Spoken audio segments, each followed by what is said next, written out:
There was no man there, only a collection of brand names and delusions. The next week was a descent into a special kind of hell. I tried to talk to my mother, hoping for an ally.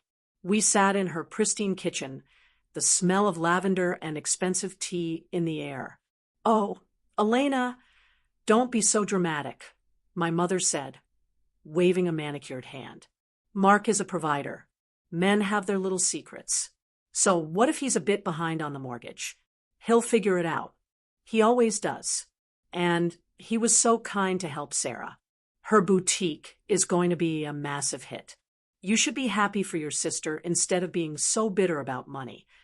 "Mom, we are losing the house," I said, my voice trembling.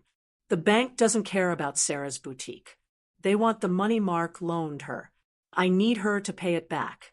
Now, my mother's expression shifted from dismissive to indignant. "You would take money out of your sister's dream just because you're stressed? How small-minded can you be? Mark is a visionary. He's building a brand. You should be supporting him, not dragging him down with your negativity.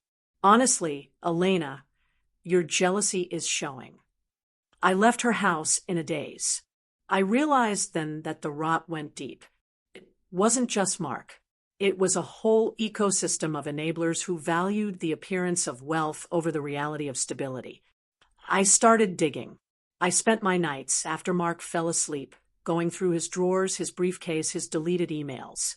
What I found was a rabbit hole of deception. He hadn't been promoted. He had been fired 6 months ago for misrepresentation of expenses. He had been spending his days at a co-working space, pretending to go to an office, while draining our accounts to maintain the facade. There were credit cards I didn't know about, 6 of them, all maxed out. Total debt, $140,000. Every time I confronted him, the gaslighting intensified. "You're crazy, Elena. You're imagining things. That email was a misunderstanding. Why are you so obsessed with money? It's so tacky. If you leave me, you'll have nothing. You're just a teacher. You can't survive this city on your salary." The messages from my sister were even worse. I found a text thread between her and Mark. "Sarah, hey bro, can you send another 2K? The interior designer for the shop is demanding payment. Don't tell Elena. She'll just complain about the budget again, LOL. Mark, done. She's been on my back lately, but I've got her under control. She does